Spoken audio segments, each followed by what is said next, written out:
Hello guys, welcome to my YouTube channel. বন্ধুরা, আজ আমরা অষ্টম শ্রেণীর সংস্কৃত দ্বিতীয় ইউনিট টেস্ট কোয়েশ্চান আলোচনা করব। দেখো, সংস্কৃতের মুনি মুসিক কথা গল্প থেকে এর অনুশীলনীগুলি করব। তো দেখো, অতি সংক্ষিপ্ত প্রশ্নাবলী, সঠিক উত্তরটি বাছাই করে লেখো। এখানে শাবক শব্দের অর্থ কী? শাবক শব্দের অর্থ হলো ছানা। এই তন্ডুল শব্দের অর্থ, তন্ডুল মানে হচ্ছে এখানে ছোট্ট জিনিস বা এটা চাল হবে। মহাতপা, মহাতপা হলেন তেজস্বী মুনি।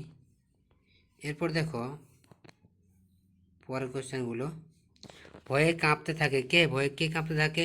ইঁদুর। মুনি সাপ দিলেন কাকে? বাঘকে। বন্ধনের মধ্য থেকে সঠিক বিভক্তিটি লেখো। দেখো, পতিতম, এই পতিত শব্দটি দ্বিতীয়ার এক বচন। কম্পমান, কম্পমান শব্দটি প্রথমার এক বচন। কাকমুখাত, কাকমুখ শব্দটি হচ্ছে পঞ্চমের এক বচন। কৃপয়া, কৃপা শব্দের তৃতীয় এক বচন। সঠিক ক্রিয়াপদে দেখো, মুনি বসতি স্ম, মার্জাস্তদা কুকুরাত, কুকুরাত আগচ্ছতি স্ম ন বিভেতি স্ম। দেখো উত্তরগুলি করে দেওয়া আছে। সঠিক উত্তরটিতে টিক দাও,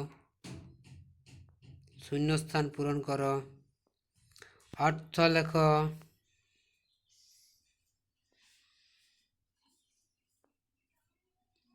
এগুলো দেখে দেখে করবে। দেখো, এক এক বাক্যে উত্তর দাও। গৌতমারণ্যে কে বাস করতেন? গৌতমারণ্যে এক মুনি বাস করতেন। মুনির নাম কি ছিল? মুনির নাম ছিল মহাতপা মুনি। এগুলো দেখে না একটু প্রশ্ন উত্তরগুলো।